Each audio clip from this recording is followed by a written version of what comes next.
Welcome back, mother lovers, to a brand new episode of Last Call at McLaren's, the best damn How I Met Your Mother podcast on the internet. I am one of your hosts, Josh, here with my best bud, John. And John, it looks like you got something interesting. You want to talk about it? I got something amazing here. I've officially got my copy of the Bro Code. Yeah. Have you checked out your copy of the Bro Code lately? Because me and you have some talking to do here, sir. Let me tell you, people, that Josh is a great bro. As we were talking just before we went on air, Josh has held up his end of the Bro Code on multiple occasions. It's actually very fun to read through this. Some of these are kind of entertaining. Some of these are kind of crazy. Josh, pick a number between 1 and 150. Obviously not 69. Oh, come on. 69 is the best. But if I can't choose 69, let's go 37. Yeah. Yeah. I figured it was going to be that number. Article 37. A bro is under no obligation to open a door for anyone. If women insist on having their own professional basketball league, then they can open their own doors. Honestly, they're not that heavy. That seems like less of a bro code and more of a firm stance that he has. However, Article 38, you ready for this one? Even in a fight to the death, a bro never punches another bro in the groin. I mean, I'm sorry, but I feel like I would have to break that rule. No, I mean, I'm pretty sure that Austin Powers said it best. I don't care how much of a fat bastard he is. You don't just kick a man in the pills. I fight dirty. Josh is like, I know Krav Maga. I know what the words Krav Maga are. But yes, ladies and gentlemen, please check out the Bro Code today. You can buy it on Amazon for less than $10. Yeah. It is a great read through. I have had fun just flipping through it, reading random ones here and there. Hell yeah, man. Here, I'll give you guys one more. Article 93. Bros don't speak French to one another. Voulez-vous coucher avec moi? Je m'appelle Jean. Omelette du fromage. For those of you who are big fans of Dexter's Laboratory, you'll know exactly what that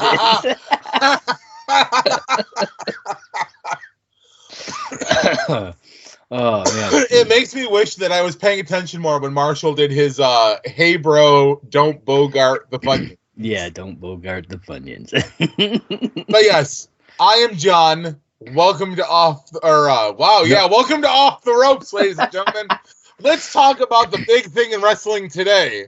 The return of CM Punk. Oh, man, I thought you were going to talk about R-Truth and his jelly rolls. Yes. That is another show for another time.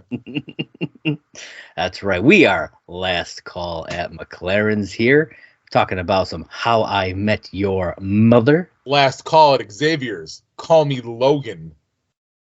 Snickbub. Nickbub.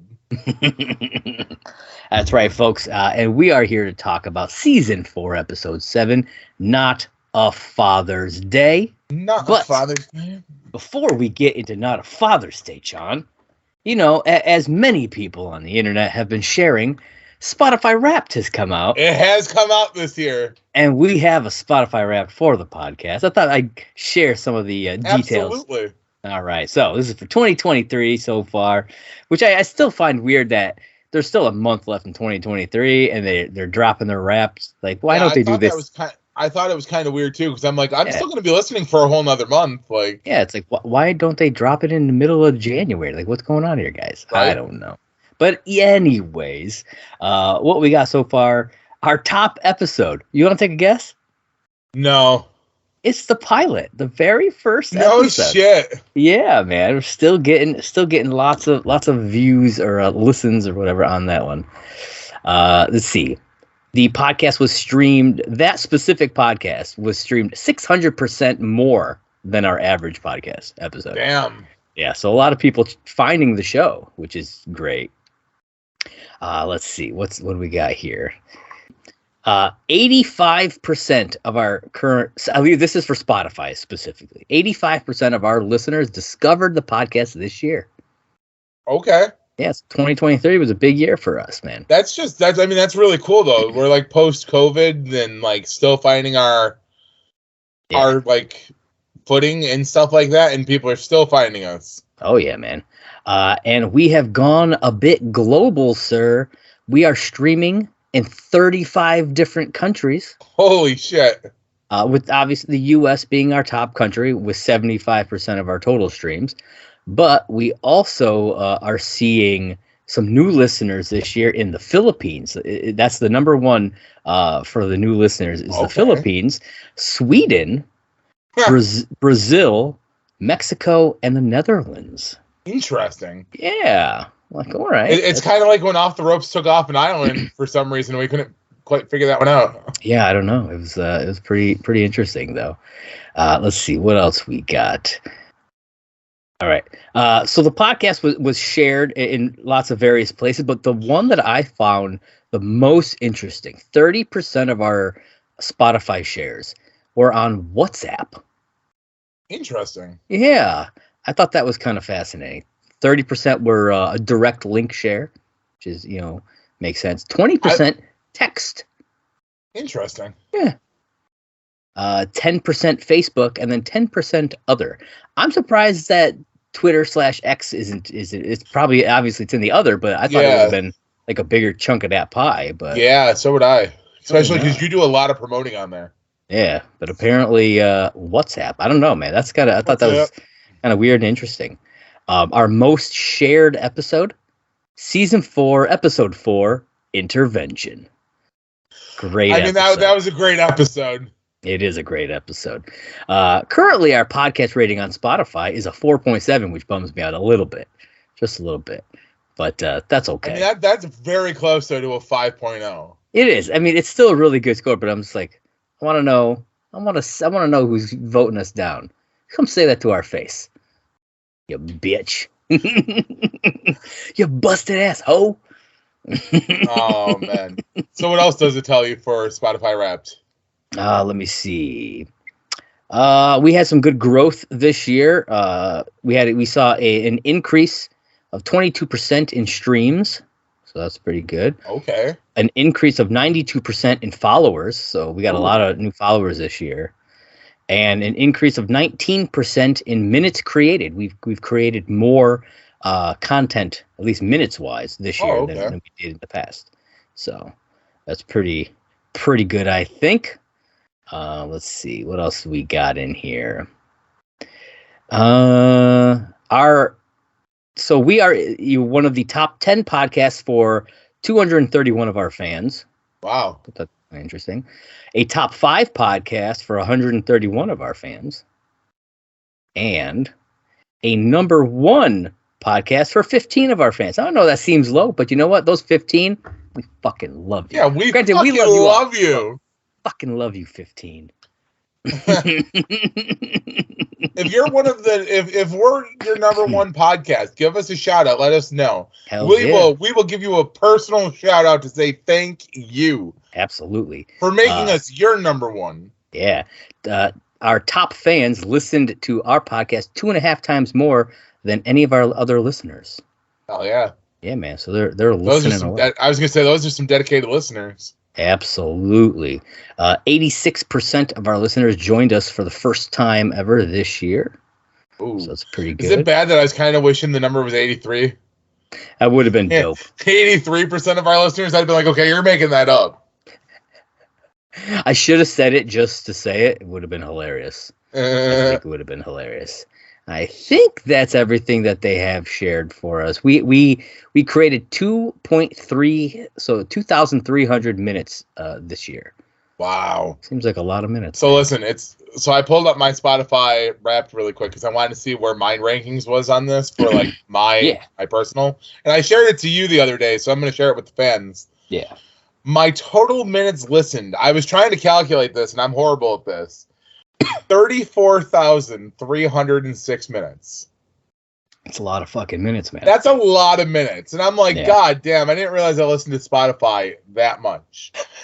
I mean, you do. You turn it on just when you're fucking around in the house, just cleaning, or hell, even right before we start recording, you have it on most. Yeah, I have it on. I have it on when I'm taking like long drives because I like it more than the radio because I'm listening to what I want to listen to. Yeah, so it makes sense. And I'm going to share my top artists. I'm not going to share my top 5 because my number 2 is kind of embarrassing. But my top artist alone is Weezer. And that makes me very happy because I owe that to you for being a Weezer fan.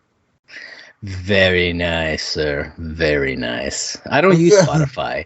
I use Apple Music, so we got our Apple Music replay through. And my top for the year was Finch. I listened to that album, to their What It Is to Burn album, so many times this year. It's ridiculous. I think it said like 39 times this year or something. Holy damn, bro. I listened to the album. Yeah, I love that album. It's so good. I remember Finch from when you were in college. Yep. Most of the music that I discovered in college is the music that I listen to today. Yep. That's fair. Yeah, we're those dads. Cargo short wearing. Yep. I mean, we're talking sandals. 2 decades ago. Like the music from 2 decades ago is what I'm listening to now. Listen, stop putting a date on us, bro. 2 and 3 decades ago, because 90s music also. I love good 90s music. I mean, I literally found a 90s alternative playlist on Apple Music that I'm just like, yes, please, all day. I'll listen to that. It's so good. And ladies and gentlemen, now that we're all wrapped up with that, here comes season 4, episode 7. Yes, Not a Father's Day. All right, originally aired on November 10th of 2008, directed by our favorite Pamela Fryman. P-Fry! Yeah. And written by Robia Rashid. This is her first episode with How I Met Your Mother, and she goes on to write episodes like Bagpipes and Disaster Averted. Some good episodes there. And she became a producer on the show for season 6 and 7. And then she went on to create the series Atypical, which I've never seen, but I've heard it's good. I haven't watched it, but it's on my list. Yeah, I've heard good things, so I don't know. But yeah, she apparently created that show. All right, so the summary for this one: while Barney celebrates not being a father, Marshall and Lily decide whether or not they want to become parents. That's it. And I found out something kind of funny about this episode. The episode was originally titled Jeremy's Sock. Huh. That was the original title. Sock. All right, sir. So technically, this episode does break down into a few different things. We get obviously the Barney stuff. We get the Marshall Lily stuff and a little bit of like Ted and Robin stuff. But it's so kind of jumbled together. How do you want to actually tackle it? We can just talk through this one. All right. Well, we'll hit the major points as we get to them, but let's just talk through this one. All right. Let's dive into it. We'll start things off. The gang at the bar. And I was gonna say, I like that this one just like really starts right into the action of, Barney's like, I can't believe it. Yeah. Like, no future Ted, no, hey kids, this is what's going on. Starts right into the action. Barney's kind of like, Yeah. And I'm just like, cool. Okay, so we're gonna get right into this shit because I thought like my episode like had jumped into it a little bit, and I was like, and I backed it up, and then I was like, oh nope, this is where it's just starting today. Yeah, I love when they do that. It's not very often that they just jump in without future Ted starting it off, but yeah, I don't know. I like it when they do that. It's something different. It is. Yeah. I will say one of my favorite things about this entire episode, and I'm jumping all the way to the very end to get to this point. I love Barney singing "Cats in the Cradle." He's so sad. He's so sad. And he's holding the sock. He's holding the sock, and that's what gets me, because he's like, cats in the cradle in the silver spoon, little boy. And he's like, and he's like shoves the fucking mic, and I'm like, good for Barney. Yeah, that's But I like how he's like just kind of like blah about some shit, and then he's like, let me tell you guys something, and he's like, he goes into like these women over in the corner. Yeah. And he's like, it's the cheerleader effect. And I'm like, oh, fuck, I forgot that this was that episode. Yeah. And the gang's like, what's the cheerleader effect? Those are really hot girls. And he's like, but they're not hot girls. And Lily's like, they're so hot. I was jealous of them the moment they walked in. Yeah, she's like, the night we met Robin. hated them. Yeah. And Robin's like, oh, you hated me? And she goes, oh, yeah, so badly. And Robin's like, oh. And I was like, dude, Robin, I'll be honest. Robin is so goddamn funny in this episode. She has so many funny lines. Yeah. It's ridiculous. I wrote down a few because I like literally every time I watched it, I busted out laughing. I will say, a handful this was of the lines a good expansion episode into Robin's character of who she is as a person. Yeah. Because this is one of the very first times we get the Robin anti-kids moment. Like, where she's just, like, completely, like, against kids 100%, no ifs, ands, or buts about it. Yeah. And I love how, as they're talking about the cheerleader effect, Barney's like, look at each one of those people individually. And they're going woman by woman. And I'm like, they're not the ugliest of women. They're over. Well, like the women themselves, like the actresses, are good-looking women. But yeah, they put one of them had they gave a unibrow to. Yep. They gave a couple of them like mustaches or like really big, janky teeth, like a warts and like tons of zits and stuff like that. My favorite one is when they get to the very end woman. It's Jason Segel in drag. And he's got like a brown curly wig on, and he's got a dress on, and he turns to Marshall and he's like, wink. Yeah. And I'm like, my favorite part of that is the reaction after from both him and Lily. Yeah. Yeah, the one on the end's not that bad looking. No, she really isn't. She's cute. Yeah. It's like, of course they would say that. It's a total doppelganger moment. And they bring that back later, which I love. When they do the roundup with the guys, there's Marshall's there. The Marshall one, yeah. Yeah. But so then obviously they take their seat at the booth and they start talking about life in general. And then Barney gets a phone call. Yes, he does. And Barney's all like, hello, what's up? Oh, shit. And he hangs up and he goes, well, I might be a father. And there starts the entire, Barney side of everything. Yeah, man. And he's freaking out a little bit. I mean, wouldn't you? Have you ever had a pregnancy scare? I did. Back in high school, actually. No shit. Yeah. Do you care to talk about it, or would that one rather be kept secret? It was my second girlfriend. You know who that is. I do. Yeah. It was just a. Wait, really? Her? Yeah. Yeah. I'm sorry. I don't think I knew about that, but I know who the second girlfriend was, and I'm like, oh. Yeah. I mean, you were related to her. Oh, that second girlfriend. Oh, no, which one were you thinking? You skipped one. She's 3. No. Then I think I'm out of order. I mean, unless you're counting Shannon. No, I wasn't counting her. Okay, so there's the one that starts with J from college days. She's 3. There we go. So T is first. Yeah. Okay, so we're on the same page. Then I put them in the wrong order. Yeah. Oh, you're right. Okay, never mind. Yeah. Okay. Yeah. No, I wouldn't. And she told me this at the bowling alley. That's where she chose to tell me. And I'm just like,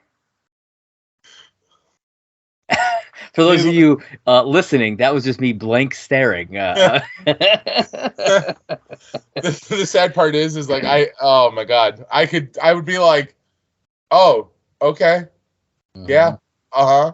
I was 17 at the time. Yeah. Oh my God. I got lucky. I never had a scare. If that happened, I would have a child right now that is old enough to drink. Think about that. Holy shit. Yeah. That is legit crazy. I'd be getting drunk with your kid. Right? I'm like, let me tell you stories about your daddy. Yeah, man. It's me, your daddy, Roberto. It's your Faja. Faja.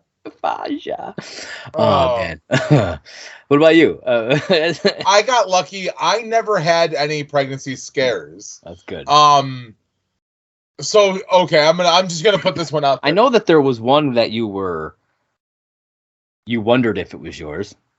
I 100% did, and it was because, do you remember the circumstances surrounding it? Vaguely, Yeah. I was drunk. They were drunk. There was a drunken night of passion and fun. And then 9 months later, she was like, oh, by the way, I had a kid. And I was like, yeah. For those of you who are listening, that was me blankly staring with my jaw to the floor. And I was just like, well, is it mine or is it your boyfriend's? Because she was seriously seeing somebody at the time. Yeah. We committed major adultery. I'm sure I violated some kind of like sanctity code. I mean, he wasn't your bro, though. He was not my bro. Not wrong. But I just remember being like, well, is it mine or is it his? And do I need to do a paternity test to be safe? And she was like, no, I know for 100% certain it's his. But that didn't stop me from going to the hospital one night while her and said child were there. And I had them run a DNA test just to be safe. Hey, you know what? Sometimes you just got to play it safe. I mean, she was nice enough to do it. And the doctor and the nurse were like, okay, we can do that. Yeah. And you'll have your results in a couple days. And I was like, thank you. Yeah. I was not the father.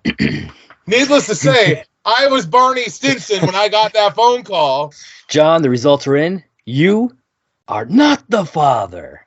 I was like, hallelujah. I was like, let me run and get a case of beer. And I did. Thank you, Maury. Thank you. Thank you, Maury. Thank you, Tom Cruise. Thank you, Oprah Winfrey. All right. So, yeah, Barney freaks out, but there's somebody, or two, I should say, somebodies at that table that are not freaking out about the idea of babies. Nope, and that's Marshall and Lily. Yes, sir. They think that it might be time to actually settle down and have a kid. Maybe, man. They definitely got the baby fever, as they say. Okay, so I like when we get to do story time while we're telling the story of the show. When did you and your ex-wife, because I don't like doing names on the show, when did you guys have baby fever? Because you were married and trying, if I'm not mistaken. Oh, she had baby fever right away, realistically. I was the one who was like, I'm not ready. I'm not ready. I'm not ready. And then when I was ready, we started trying. Fair. Yeah. And she got pregnant. I was 30, I think. Yeah. You were right about that. 30, I believe. Yeah. Found out on Father's Day. That's when we found out that she was pregnant. So my last question that goes with this is when you found out you were going to be a dad, because I'm assuming she told you. Yeah. What was your initial reaction? I mean, like, she took the test. I was there. Oh, okay. The test. So when the result came across the test, what was your reaction? Oh, I was thrilled because, like I said, we were actively trying. Okay. Yeah. So funny side story to Josh's story is I'm gonna put some of our business together on the table because I like it when you tell stories and then I can be like, I have a very similar story to that. I found out I was going to be a dad when Josh and his ex-wife were 8 months pregnant. Yup. So they were about to have their baby, and I was getting a text message from my significant other that we were expecting. Mm-hmm. And do you remember what caused us to find out we were having a baby? I don't. November. Oh, yeah. We had gotten snowed in for a few days and couldn't take safe precautions. And I'm gonna tell it like it is for a second. I folded her in half like a fucking gyro and then there we go.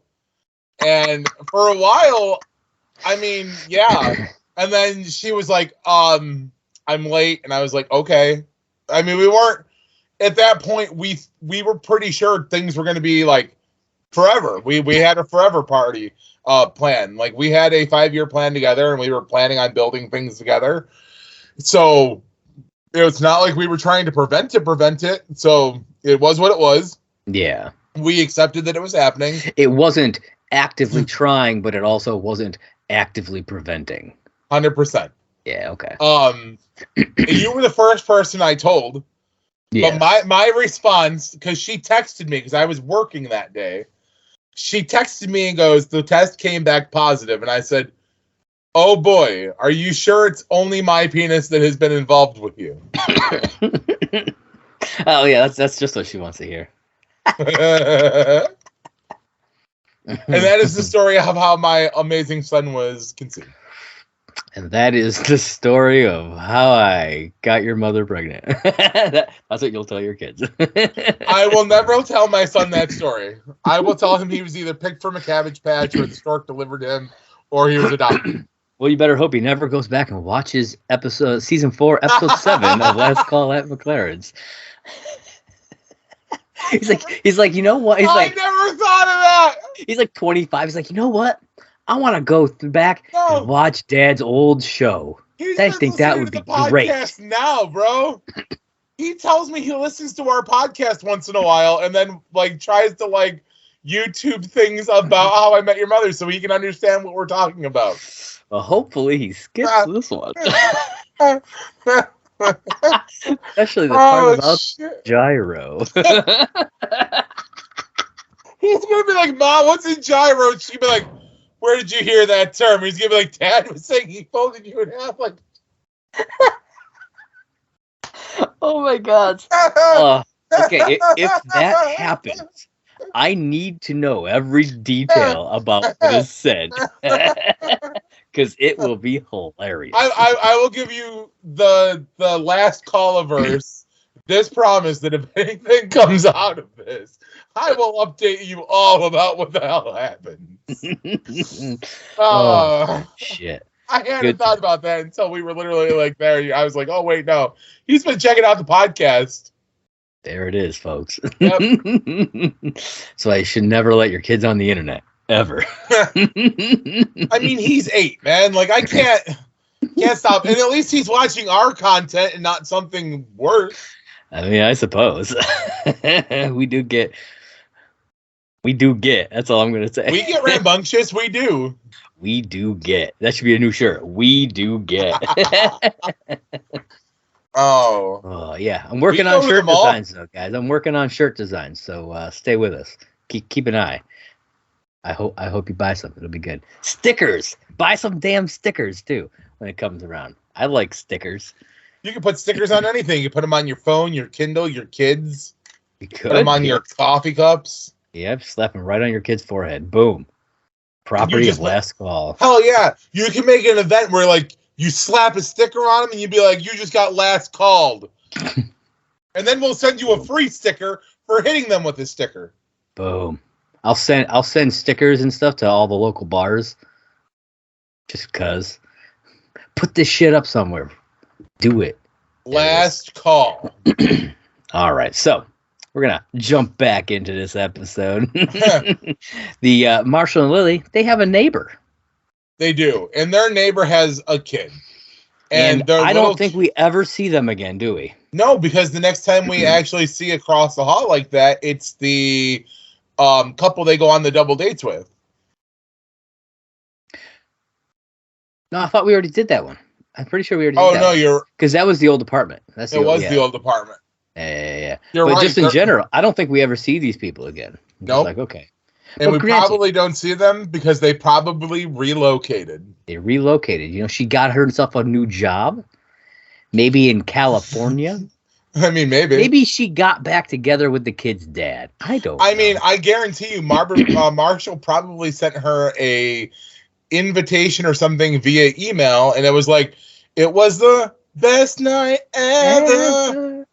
He sings a song about Jeremy's sock. Yep. Jeremy's sock. No, you know what? You want to know why she left, John? She left because they stole his fucking sock. Probably, like psychopaths. That's fucking creepy shit. Like, she gets home, she's like, where the fuck is my kid's sock? Right? She walks in, it's over Marshall's. Never mind. I mean, that was a small sock. I feel bad for Well, yeah, but Marshall's, you know, it's like a baguette. It's like a baguette. So it's just like, essentially, it's like a hat. It's like a beanie.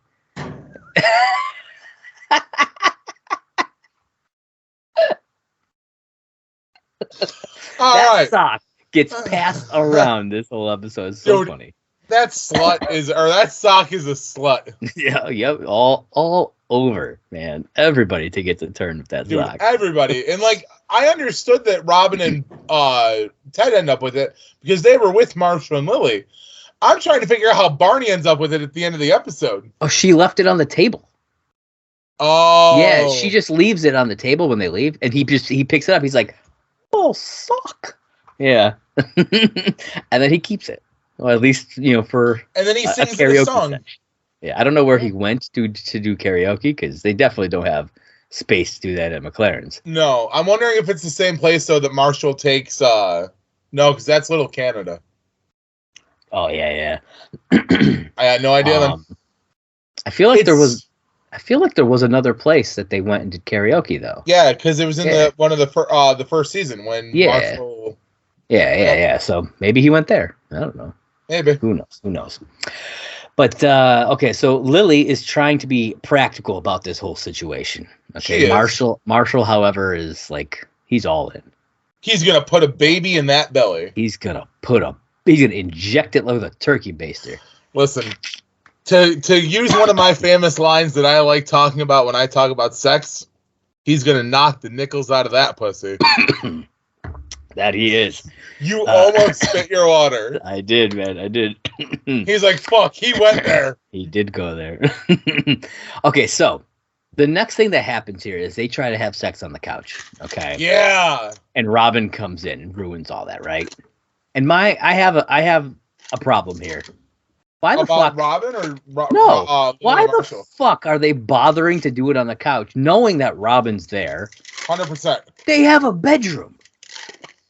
Go to your bedroom. Like, I don't believe for a second that they didn't know she was in the apartment. You know what I mean? But they were willing to do it in the first place. So if they're willing to do it in the first place, just go into the bedroom and do it. Like, they just decided to not even bother. Like, they could have just gotten like, we're gonna go to the bedroom, and they just done that. Unless for some reason they thought she was sleeping. But even then, though, why risk it? She's crashing on the couch. Oh yeah. So unless they literally just did not know she was there, like, I don't know. She's in pajamas when she sits down. Exactly. So there's no way, like... She was obviously in the kitchen because she comes out with a tub of ice cream and a beer that she pours the beer into the ice cream. First off, I love that she makes an alcoholic root beer float, essentially. It's funny because, like, she's sitting there, then you see Kobe just, like, tip it up to drink out of it. It's hilarious. I kind of want to try it. I'm telling you, man, this is like a subtly hilarious Robin episode. It is. Like, they don't focus on her, but she does some really funny shit in this episode. Yeah. You're not wrong. Yeah. And so they end up suggesting that Robin stay at Ted's place for a little while. For a little while, you know. They want to have a date night. Yeah. And he has a spare bedroom right now. He does, right? He absolutely does. Then we get to see Barney at a church, which is funny.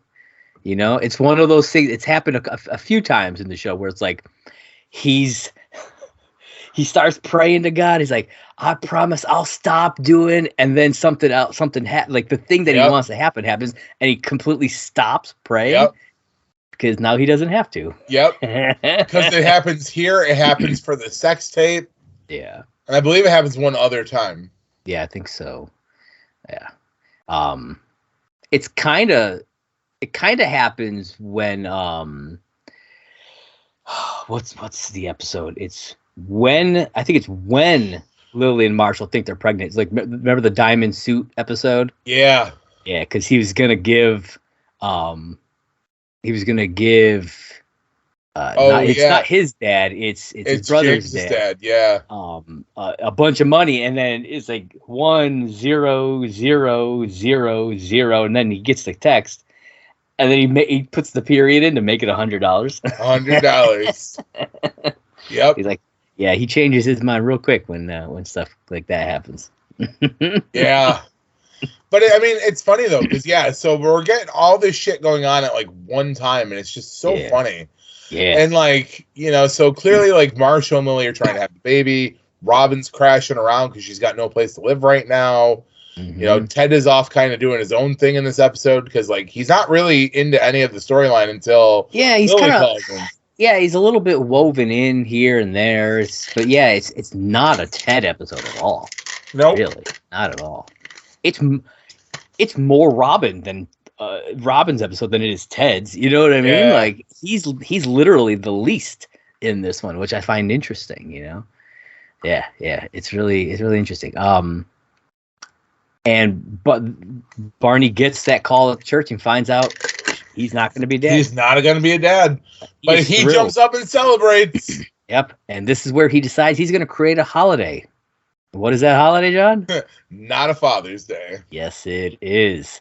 And then we find out Marshall has to cancel his date for work because it's a breakfast meeting. Yeah, it's breakfast in China. And I love when he calls Lily and he goes, Lily, it's breakfast in China. And she's like, yeah, it is. Yeah, and he's like, yeah, wait, what would that even mean? She's like, I don't know. Spicy pork, something else. You know, we can make it work. Dumpling, spicy pork. There's something there. There's something there. I was like, God, man. Yeah. Then Lily has Ted and Robin come over, and this is where we get one of the funniest lines. At least I don't know if it's the line itself or it's the way she delivers it, but Lily starts talking about dinner and how, but she's actually talking about the baby. Oh yeah. And at the end she's like, dinner is a baby, and Robin's just like, Lily, that's horrible. And I don't know why, but the way Robin delivers that line, I bust out laughing every single that one time. Got you, and one a little bit later on gets me. I wonder if it's the other one that gets me, because there's another one that comes up like real soon. I mean, it probably isn't, but there's one that literally comes up in the same scene that got me also. Well, maybe. We'll find out. We'll talk about it. Yeah. So Lily needs their help to figure out whether or not she and Marshall want to have a baby. Yeah. And then this is where the second time that I bust out laughing is Robin making all the Marshall big head jokes. And for some reason, the 1950s space helmet joke just got me. I don't know why. It's just... I love this scene because, like, they show... This is where, like, they break down, like, Robin's against kids, and they make the reference to Ted being, like, a dad here. Yes. And Ted's like, I'm not like a dad. And they explain, like, all the reasons why he is. And he clearly is. He's the dad of the group. He is, man. But then they're like... Dad jokes, stern lectures, disappointing looks. He's total dad, yeah. But then he's like, well, it's better than you, Miss Anti-Kid. And she's like, what? And they go against, like, the reasons why. And my favorite one is when she puts her hand out, and he's like, are you letting the kid smell you? She's like, well, I don't want to get bit. I don't want to get bit, yeah. And I was like, damn, that's cold. Because, I mean, kids will bite you with no warning. Yeah. She's not wrong, but... I do also love the one right after that where they're watching TV and she just screams and runs away, and Marshall walks in. He's like, talking baby commercial. I wonder if they've ever watched Who's Talking Now. Or Look Who's Talking. Look Who's Talking, yeah. She probably hasn't. Man, she'd go crazy. Yeah. Then we get a little scene at the office at Barney and Marshall's, at the law office, whatever, at GNB. And Barney has a bunch of Not a Father's Day merch. Yeah, and T-shirts. T-shirts. But he gives two T-shirts to the guys helping him. And as him and Marshall are talking, you see this, like, on the side of the screen, the one guy, he's like putting the T-shirt on. Like, you can see it. And it's just funny because, like, then they go back and they both are wearing the T-shirts. Yep. I don't know. I just thought that was kind of funny. I mean, they were excited. Barney's including them and shit. And I feel like we definitely see it when, like, Randy gets introduced to the group and everything. Like, Barney's very cold to a lot of his coworkers. He's only really talks to, like, Marshall usually. Yeah. Or, Bilson. Or not Bilson. Butterfree? The dude? Yeah. What was his name? Butter something. Shit, what was his name? It was. We'll just call him Butters. Yeah, we'll call him Butters. This is where Barney also mentions that he made a new website which was notafathersday.com. And for a while, that website was a live website. Yeah. It's not anymore, but I did find an archived image of the webpage, which I sent to you, and I'll post it on here, and because I want to talk about it real quick. So like I said, I'll post it up on the screen here. But yeah, up at the top, it's it says Not a Father's Day, has like an anti-dad thing here. It says sponsored by GNB, which is fun. I wonder if he got permission from GNB to do that. Yeah, I don't know. Honestly, are they really going to tell him no? I mean, that is true, especially for what he's doing. Oh. Then it says on the side, it has a thing that says, "Show your not fatherly love. Get your gear today." And it's got the shirt, hat, a coffee mug, a couple of different types of coffee mugs, like a travel one and a regular one, and it's got a link. And I'm curious if you could have actually bought those things. Oh, I wouldn't have doubted it. Yeah, I'd love to still find it's a who's not your daddy merch is what it says. Then down at the bottom of the side, it's got notable not fathers throughout history. We got George Washington with an asterisk, says, although he was the father of our country. And Dwight Yoakam. Immanuel Kant, it's got an asterisk here, says pure reason says no kids. Sure. Jesus Christ, and the asterisk for that one is still a superstar in our book. Lawrence of Arabia, Boo Radley, George Clooney, which I don't know if he has kids now or not. Honestly, I have no idea. I honestly don't know. That could be different. I don't know. And then Dr. Seuss, and his asterisk says, 1 fish, 2 fish, no kids. Which I thought was great. Then we had a mission statement. It says, Not a Father's Day is a holiday dedicated to the celebration and commemoration of an oft-forgotten segment of our country's population, the not fathers. These brave men have chosen to remain childless despite an avalanche of pressure, expectations, and condemnation propagated by the Saturday morning cartoon-loving elite, the Minivan Clan, and Maury Povich. It's funny because we totally mentioned Maury earlier. Oh, yeah. So on this day, all the humanity shall pause to remember that it is better to change partners than diapers, that the only thing in a bottle should be beer, and that for Lily wine, and that the only reason to be up at 6 a.m. is because you haven't gone to sleep the night before. That's fair. As you get your Not a Father's Day postcards, it's got links for different postcards, which I couldn't find the images for those, unfortunately. And then it's got the Not a Father's Day oath, which you hear him beginning to recite when they're in the bar later on. Yep. And he's got the whole group of guys, and it says, I state the fake name you give to women. What was the one that the Johnny Bananas? Johnny Bananas, that's what it was, yeah. So I was like, that's a good name. I like it.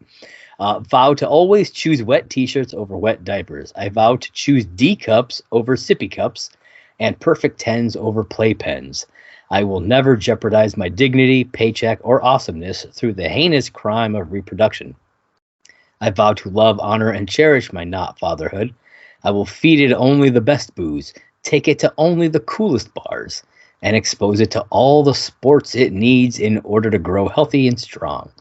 If I am to ever falter and bring new life into this world, I promise to forever denounce my brohood.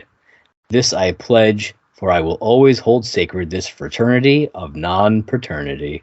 Oh, man, so we can't be bros anymore because, we have kids. Yeah, you know what? Fuck it. We're dad bros now. Ladies and gentlemen, I will officially be selling my copy of the Bro Code for $39.99. 6 easy installments of $39.99. But wait, there's more. There's more. And then there's at the bottom, there's a picture above it. It says, I am not a father. And it's a picture of the pregnancy test that he mentions later on. Yeah, I saw that. He has this idea. Instead of a blue line, it's a blue me with 2 thumbs up. And that's what the picture, though it's not blue, but it is a little drawing, almost like a caricature of him doing 2 thumbs up. So, yeah. So I thought that was pretty funny. I hope you guys enjoyed that. I know I did when I found it. All right. So Robin, is explaining that, she'd have to put her life on hold, that Lily would have to put her life on hold for a baby. And this is where we get the sock. The sock. She picks up the sock and she just kind of melts. I mean, it is an adorable sock, but I love how Robin's like, you're going to let a sock dictate whether or not you're ready to have a kid? Like, she's like, sock. And during this whole time, Lily has chugged down a whole bottle of wine. 2. And was it 2? 2. Okay. Plus she takes one with her to go see Marshall. She definitely takes one with her. And after she disappears, and they're like, where the fuck did she go? Where'd Lily go? And I love the cab ride, because the cab ride is like an entire thing of like Robin and Ted, and like she's like, this is why you can't have kids. Yeah. Because, you know, and as this is going on, I wrote them all down. It's can't let them out of your sight. Yep. And we get Lily she pulled out a bunch of files. Yeah. The AG files, and she's like, this is where Marshall's boss shows up, and he's like, yeah, we're getting ready for that meeting, blah, blah, blah. And as Marshall goes into his office, there's Lily in lingerie. She's in like a nightie. Yeah, she's in a nightie. On his fucking desk, and she's like, Marshall Erickson put a baby in me. And there's like dudes across the on the way who can see her. Dude, I gotta say though, guys, she was hot. She was definitely hot, smoking hot in that. Okay, she's always smoking hot, but yeah. So yeah, Robin starts talking about all the bad parts. Can't let them out of your sight, and we see Lily pulling out a bunch of files, throwing them around. They need a bottle, and then she's chugging on the bottle of wine. They cry when Marshall takes the bottle of wine away, and they spit up. She's fucking vomiting like straight into a trash can. And this made me think, this is another version of Drunk or Kid. Oh my God, it is. Yeah. Yeah, I'm really sad that this one didn't even get like partially referenced during that Drunk or Kid episode. Yeah, it's fucking Drunk or Kid, man. And I love it. Yeah. It's so good. I was like, holy shit. I remember this happening. I just never pieced it together in my brain that. Well, because this happens so early. It happens before Drunk or Kid episode. So yeah, it's way before your brain would even think to link that. Yeah. So there you go. We got some early Drunk or Kid here, which I love. But Marshall handles this very well. He talks Lily down. He gets her into a cab, ships her home. Oh no. He doesn't. I was gonna say we left out some of the funniest parts. Yeah, because honestly, there's a line here that really makes me laugh. And it's where so he's trying to give his presentation to the China people, and Lily goes like in front of the window, and she's like, ah. Well, first she's in a chair and she like blasts with across it with a fire extinguisher, which I was like, I've always wanted to do that. and then so like Marshall's like talking, he's getting distracted. He's like, and the nature looks and she runs in naked. He's like, naked. She pulls her nightie off and like throws it. Yeah. So Marshall's like, excuse me for a second, and he runs out and he gets her. And I love the little Chinese guy's like, did anyone else see the drunk chick? Yeah, anyone else see the drunk? Mr. Lee, I believe was his name. Yeah. And then like you said, he gets her in a cab because he realizes like taking care of kids, usually he just he calls Robin and Ted first because he's like, I've got Lily. Yeah. But it makes me think, did he just skip out on this meeting completely? That's what I'm assuming. Because he had to have. Yeah, like I don't think it's ever brought up again, as far as I know. It's not. We don't even know what happens with the meeting. Like he just bails on the China breakfast meeting. Like, yep, completely gone. Don't know. They're just sitting there like, okay, where'd he go? I don't know. Where'd he go? Right. Where did this Marshall Erickson go? Like, I'm sure they might have lost an account. Yeah. But so then it's just funny. So like he's giving the cab driver like, get her home, go around the block, make sure she's asleep. Which I'm assuming that means either Robin or Ted's going to be there to get her out of the cab. But they're at the bar. Well, no. He stays in the cab with her. Oh. Yeah, because he gets it in. And so then he has to skip out on that meeting. Yeah, he just completely leaves. He's just like driving around a couple times. Yeah. So then we go over to Robin and Ted at the bar. Yeah. And this is where we get the line that kills me. It kills me. So at one point, Robin like had walked away, and as she comes back, Ted goes, "I was going through your purse and I found something," and she goes, "I can explain that. I have a license for it." Yeah, I have a permit for that, and that other thing was a gift. Yeah, which means she has a gun. Oh, and most likely a vibrator in her purse. That's what I was assuming. Yeah, of course she has a gun. She's always got a gun. Oh, you found my gun. Yeah. But the way that deliverance on that line, that got me. Yeah. Like, I was like, ha, ha, ha. I had a permit for the one, and the other one was a gift. Yeah, the other one was a gift. Sure it was. But then he's like, it's Jeremy's sock. Yeah. And I was like, aw, she kept the sock. Yeah. And what I find funny about it, right? That is a not worn sock. Yeah. That sock is like pressed flat, like right out of the package. Man. Yeah. That sock has not been worn. I mean, But yeah, I love that they go through this whole thing, and then like, you know, she's like, but it's a sock. Oh, and Ted's like, oh, one day we're gonna have kids. Yeah. You know, that's what he's thinking. Absolutely. Yep. And then Barney shows up. He does. And or no, Barney's already there. No, he's there, but he comes over to the table. Yeah. And Ted kind of breaks the glass for him the way he did at the beginning of the episode and tells him, cheerleader effect, take a look at all these guys individually. Yeah, and they're all kind of like homely guys, like, you know, they're nerd looking. They're the stereotypical like doofy nerds. Yeah. Yeah. And then you get to the end, and it's obviously again Jason Segel with a wig and a vampire cape. But it's like a comb over, like he's balding with a comb over, and then he's wearing a fucking cape. He's eating a fucking sucker. He's like a fucking lollipop. Picks like a little piece of hair off and keeps going. Yeah. I was like, oh man. And then Barney's like, oh, sock. Yeah. And then, because we already talked about the karaoke thing, so the only other thing that happens is we get the next morning, Lily cooking some apology breakfast. Breakfast. You got chocolate chip pancakes and some bacon. I'm sorry I puked on your shirt, bacon. Yep. And Marshall reveals he doesn't want to have a baby right now either. No, he knows. I mean, he's too, wrapped up at work, and he spends too much time doing that. And he wants to be able to dedicate his time to his kid. I mean, I get that. Oh, yeah, absolutely. I mean, I totally get it. They're not ready. It'll happen. In the cat's in the cradle, in the silver spoon. The little boy blue and the man in the moon. When you're coming home, Dad, I don't know when.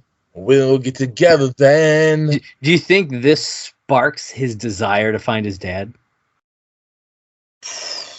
That's a good question. It's so small, right? But that's stuff that comes like it's a snowball effect, yeah. Yeah, like maybe that's why he was like so emotionally attached to that sock. Like he's like, oh man, I dodged being a dad, but my dad walked out on me. At least, he probably would have been involved in his kid's life. Yeah. I can see that. I can see that easily. I'm just saying. I think that's plausible. Yeah. And that brings episode 4, season 4, episode 7 to a wrap. It's true. Which you know what that means. What'd you think, though? I mean, I think it's a good episode. It's definitely a standalone that just makes me laugh. It's good. It's a kick in the feels, but it's funny at the same time. It's true. Like I've said a few times in over the last couple episodes. Yeah. They really have some great standalone episodes this season, and it really starts here with standalone episodes. Like this is the season 4, and then it continues on for the next few. Yeah. And this is I really enjoy this one. There's some, like I said, there's some real funny lines in here. Oh yeah, some good. It definitely makes you laugh throughout the episode. You're just like, can't believe Robin said that. Yeah. I can't believe Barney singing, "Cats in the Cradle" and Lily being silly and Jason Segel playing 3 roles. Yeah, it's true. Oh man, good stuff. But yeah, as you were alluding to, John, that does mean that it is time for something. It is time to suit up, bitches. It is. It's time for Barney's blog. That's right, suit up, bitches. All right, so today's blog entry is simply titled "Not a Father's Day." Oh shit. Yeah. All right. It says, everyone's talking about the newest, greatest, most awesomest holiday, not a Father's Day. Finally, men the world over who have experienced the miracle of not having any dependents can celebrate together the special joy of being not a father. Also, boobs are cool. Yeah. I mean, he's not wrong. He's not wrong. Jinx. But how can you be sure this holiday is for you? It's simple. In fact, there's a good chance you're already not a father, but you'll want to consult the following frequently asked questions first. All right. This has not a father FAQs. All right. Number 1. Nobody wants to have a child, but how do you know for sure I'm not a father? The easiest way to confirm that you're not a father is to ask friends and colleagues if they've noticed any of your offspring, or even really small people who look like you. No? Then congratulations. You're well on your way to ensuring that you're not a father. All right. 2. I heard a story about a not a father suddenly becoming a not a father. Is that scientifically possible? Yes. Sadly, yes. According to the National Campaign to Prevent Teen and Unplanned Pregnancy, 1.5 million loud, toothless, and vomiting surprises arrive unexpectedly each year, which means that every year 1.5 million potential not-a-fathers awake one morning to discover they've instantly lost their Saturday nights. About $15,000 a year, roughly 3 trillion hours of sleep, and their streak of consecutive days without having to go elbow deep in baby poop. Yikes. Yeah. Okay. Number 3. I'm worried about baby poop and walking around in public with a fanny pack. Are there steps that I can take to ensure that I remain not a father? Only time I've ever worn a fanny pack was in high school because I was a dork. That's all I'm saying. Anyways, says certainly just abstain from having sex. But seriously, there are effective measures and precautions that you can take to help preserve your not a father status.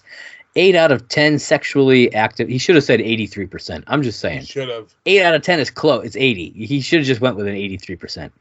Just putting that out there. 8 out of 10 sexually active adults who do not use some form of birth control will get pregnant within a year. And with my powerful and potent sperm, the number is much greater. Somewhere like 9 out of 10 or even 10 out of 10. That's why I like to employ some of the following birth control methods. The penis poncho, a.k.a. a condom. I think. Sex mints, a.k.a. birth control pills. Outer course, a.k.a. dry hump. Oh. Dry humping. The WMDs of sperm, a.k.a. an IUD. Okay. And the circle of bachelorhood, a.k.a. the ring. Okay. I'm assuming he's meaning like a cock ring. That's what I thought, but... Because, I mean, other than that, I don't know what it would be.